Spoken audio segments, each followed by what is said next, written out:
ఈ మధ్య కాలంలో సెలబ్రిటీల బర్త్‌డే పార్టీల్లో డ్రగ్స్ వాడటం కామన్ అయిపోయింది. తాజాగా ఇప్పుడిప్పుడే గాయనిగా పేరు తెచ్చుకుంటున్న సింగర్ మంగ్లీ తాజాగా తన బర్త్‌డే పార్టీని రంగారెడ్డి జిల్లా చేవెళ్లలోని ఓ ప్రైవేట్ రిసార్ట్‌లో ఇచ్చింది.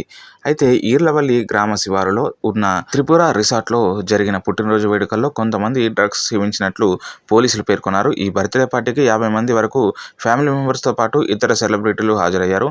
ఇందులో 9 మంది గంజాయి వాడినట్లు పాజిటివ్ రిపోర్ట్ రావడం కలకలం రేపుతుంది.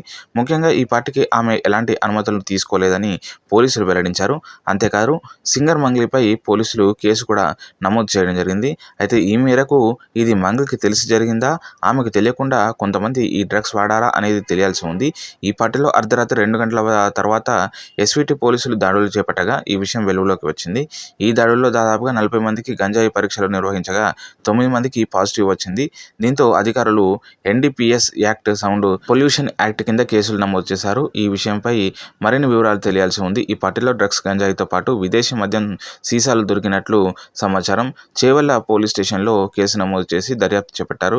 ఈ కేసులో అనుమతి లేకుండా డీజే ప్లే చేసినందుకు డీజేను పోలీసులు సీజ్ చేశారు. మంగ్లీ బర్త్డే పార్టీలో పాల్గొన్న దివి, కాసర్ల శ్యామ్, మరోవైపు త్రిపుర రిసార్ట్లో జనరల్ మేనేజర్ శివరామకృష్ణపై కేసు నమోదు చేశారు. ఈ డ్రగ్స్ కేసులో సింగర్ మంగ్లీని కావాలని ఇరికించారా లేకపోతే నిజంగా జరిగిందా అనేది చూడాలి. సింగర్గా ఆమె ఎదుగుదలను చూసి ఓర్వలేక కొంతమంది కలిసి ప్లాన్ ప్రకారం ఈమెను ఇరికించారా అనేది చూడాలి.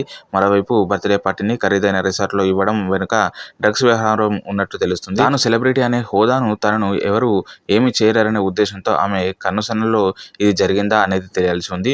ఏది ఏమైనా సింగర్ మంగ్లీ వ్యవహారం ఇప్పుడు సినీ ఇండస్ట్రీలో కలకలం రేపుతుంది.